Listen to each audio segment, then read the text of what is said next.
Two landlords, same street, same type of property. One landlord is making good money and quietly buying more stock. The second landlord is losing money, crying about it and threatening to sell. But here's the bit that most people get wrong about this. The bad landlord and everyone that's looking at the bad landlord blame the market. They blame the new regulations. They blame the new tax rules. They say it's bad luck. They say you can't make money in property anymore, and they say the good old days are over. But it is none of those things. And I feel really passionately about this because one of them is running it like a proper property business, and the other is running it like a side hustle and a hobby. And in 2026 in property, that is the difference between making money and losing it. Most people in 2026 in property aren't losing money because they bought a bad property. They're losing money because they're running a good property badly, or they're running a bad property business, if they're even running a property business at all. In this video, I'm going to run you through 4 things that separate the landlords that are making money and the ones that are hemorrhaging money. I've done over £10 million worth of property deals,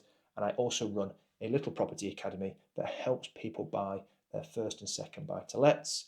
So I'm very much involved in the property market, not just commentating on it. So let's get into it. So before I start the video, a lot of TikTok and short form content screams about how property has changed and it's terrible and the world is terrible. The properties haven't changed, the streets haven't changed, the fundamentals of us needing somewhere to live and how we invest in property and how we should invest in property hasn't changed one bit. What has changed though is how we have to run our properties. And another thing I want to be clear on is when I say run a property business and run it professionally, doesn't mean it has to be your full-time job. You can still invest in property and you can still do it alongside your full-time job, but you have to run it from running a company mindset. So what I'm actually not talking about is full-time versus part-time. It's professional versus casual. 15 years ago, you could be a casual landlord, you could be an accidental landlord, fall into it. Maybe your parents bought property, 5 and 10% deposits, just with spare cash that they've got from the jobs and the cost of living being so much lower, built a property portfolio on the side, and they talk about the good old days. But those good old days are over, and we can whinge and cry about it and we can complain about how things have changed, but the fact of the matter is it's changed and we are where we are. But there is still money to be made investing in property.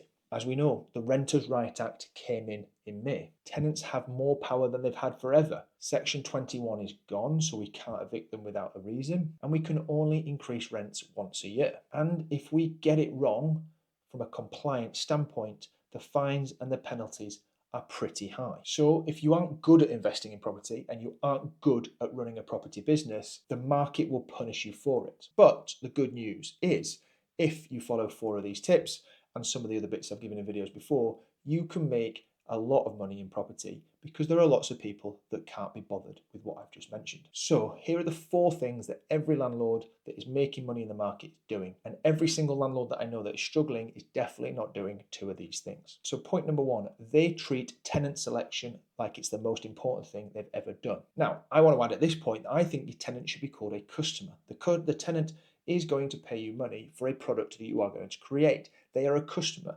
And if you were in any other industry, you would treat the customer like royalty. And being a landlord is no different. You should treat that tenant and that customer like they are royalty. That includes looking after the product that you are giving them, a nice home, and if they ask for things within reason, you look after them for doing this. However, before we get to the customer standpoint, we need to select these. And a really great tenant is worth their weight in gold. And obviously, a bad tenant will cost you a lot of money and give you a lot of headaches. Now, the good news is that 99% of human beings and tenants are good. There are not lots of bad people and bad tenants, despite what the news tells you. Now, I said this to my mentees recently, you hear all the bad news stories.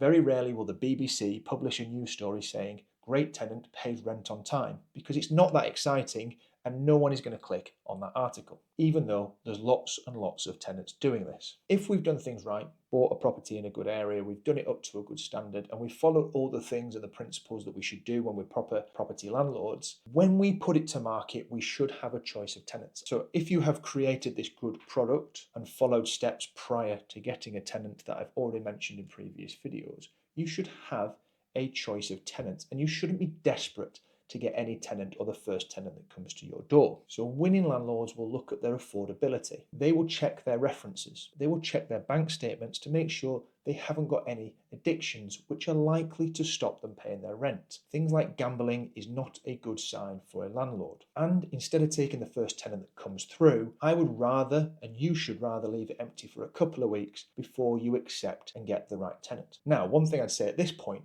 with properties that both my mentees and myself have found very recently, is if you create a good product in a good area, which we do regularly, you will get people knocking your door down. Recently, one of my mentees, Christian, put a property onto market. He priced it well, he did the refurb well, and he priced the rent well. And on the first day he marketed it, he had 2 people offering asking price. He picked one that he preferred out of the 2, and from there he's had a great tenant. I think that was about 6 months ago. He's had no problems since. So creating a great product, pricing it right in terms of rent, so you attract really good tenants, is really important. That is the first point. But here's where it gets interesting, because the next one is where landlords can get it really wrong. And if you get this wrong, I think it will cost you more than anything else on the list. Winning landlords charge the right rent, not the most rent, the right rent for the property. Now, the new legislation says that you can't just charge any rent and it has to be market rent. But even then, there is still a lot of subjectivity around that. Struggling landlords try and charge maximum rent, even if their property doesn't deserve it. So they'll look at Rightmove, they'll see what is the highest rented property in the area, they'll try and charge it. It'll sit empty, they'll drop it. It'll sit empty for a bit longer, they'll drop it a bit more.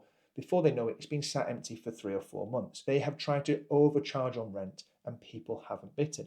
And then they get a bad tenant turn up to their door, or a bad customer as it might be, say, I'll give you rent for this.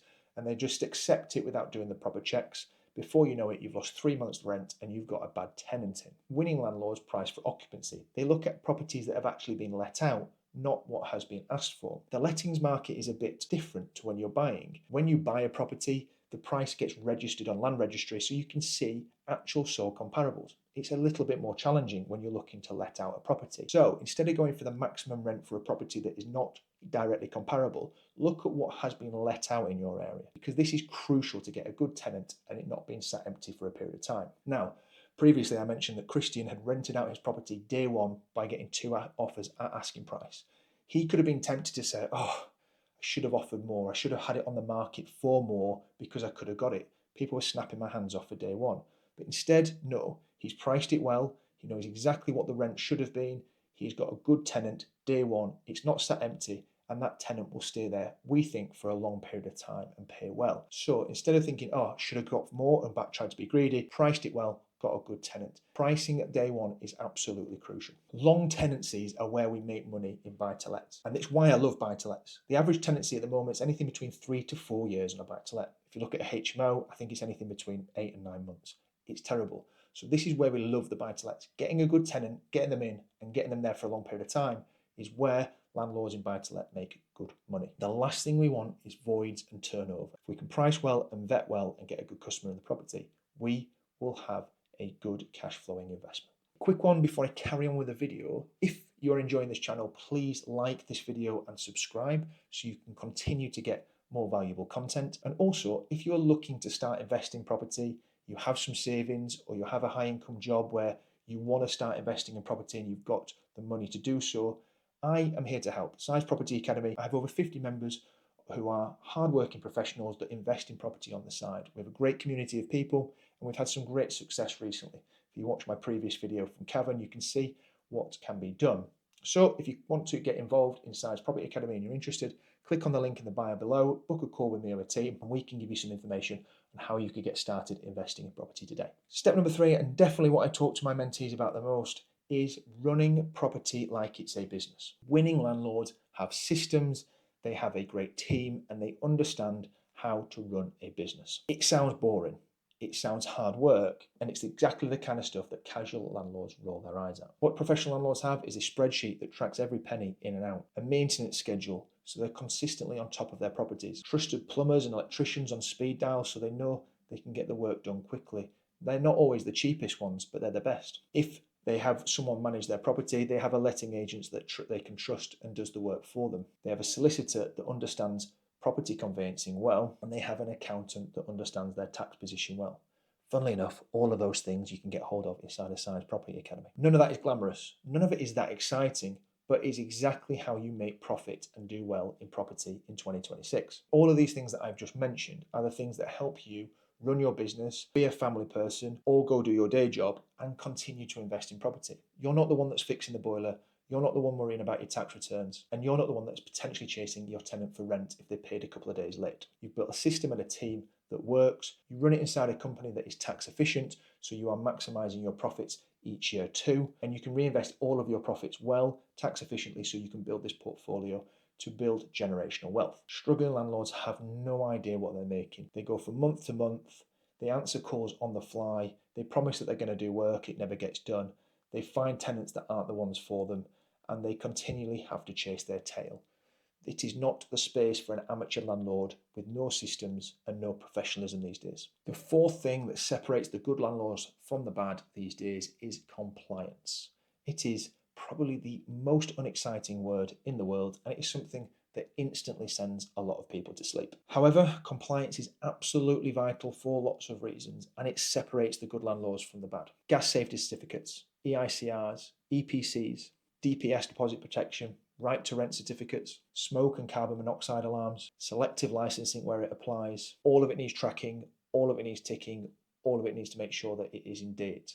If you want my tick sheet on how to rent out a property that makes sure that you've got all of these things in place, there is a link in the bio and you can download it for free and you can use it if you're renting out now. This is important for so many reasons. A, to make sure that you are on the right side of the law. B, to make sure your property is running properly. But C, if you ever have to evict a tenant, if you don't have a single one, if you don't have any of these pieces of paperwork, as in you are only missing one out of the 20, you will not be able to evict the tenant. The court will throw it out. They have no interest in speaking to you. So it's important that you both cover your back and make sure that you are running the property properly. Compliance isn't sexy, but it's a non-negotiable in 2026, so you need to make sure that you are on top of it. You also don't need to see compliance as a problem and a reason not to invest in property. See it as an opportunity for the reasons that people aren't investing in it because they can't be bothered with it. If you get it right, it's a pretty simple system, it's a pretty simple process.